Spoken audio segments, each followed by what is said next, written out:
आहा, अजनबियत के बावजूद अजब सा सुकून है आपके पास बैठकर।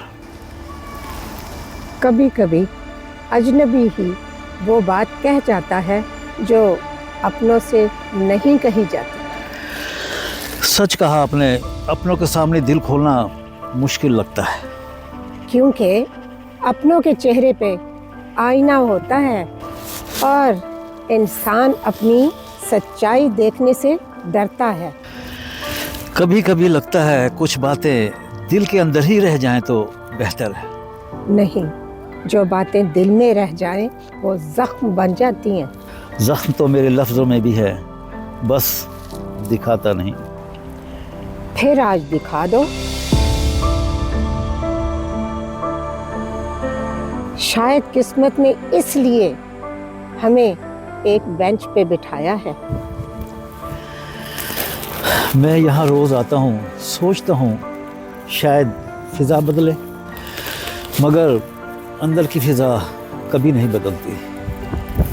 क्योंकि तुम बोझ उतारते नहीं, बस उठाए रखते हो। बोझ उतारने के लिए किसी सुनने वाले की ज़रूरत होती है। और शायद तुम्हें वो आज मिल गया है।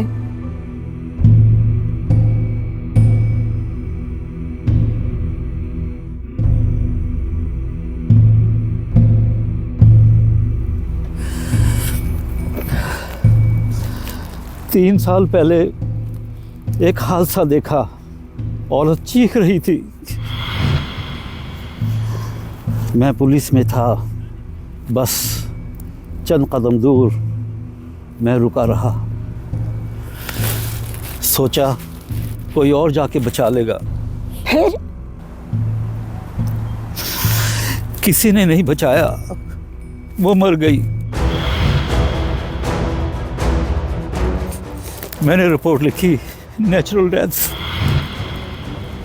और तब से तुम रोज यहाँ आते हो सजा का इंतजार करने।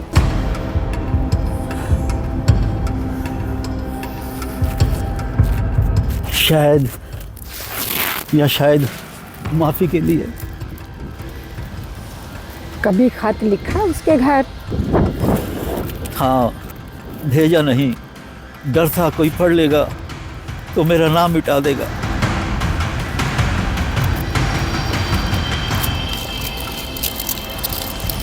यह वाला खत?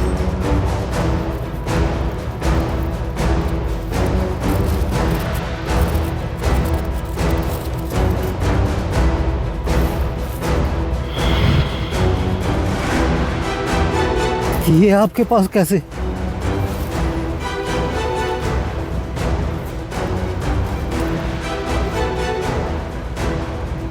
वो औरत मेरी बहन थी।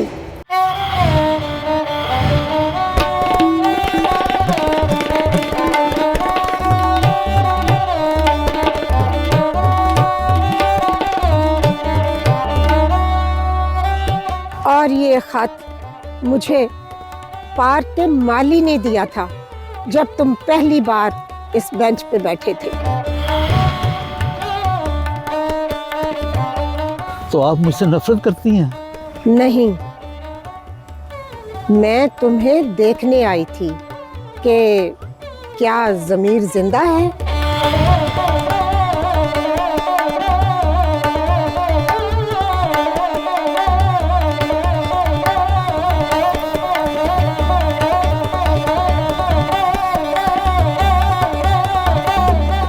अब यकीन हो गया, जिंदा है। तो फिर आप अब जा रही हैं? हाँ, तुमने सच कह दिया, बस इतना काफी है। कल इस पार्क में मत आना। ये बेंच अब तुम्हारे ज़मीर की मलकियत है।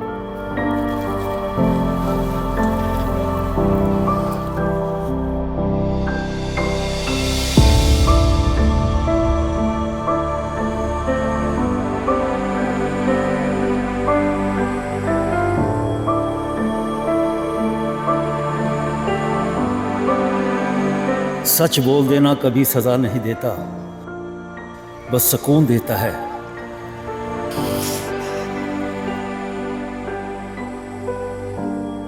कुछ मुलाकातें खुदा का पैगाम होती हैं और कभी कभी एतराफ़ ही सबसे बड़ी इबादत बन जाता है।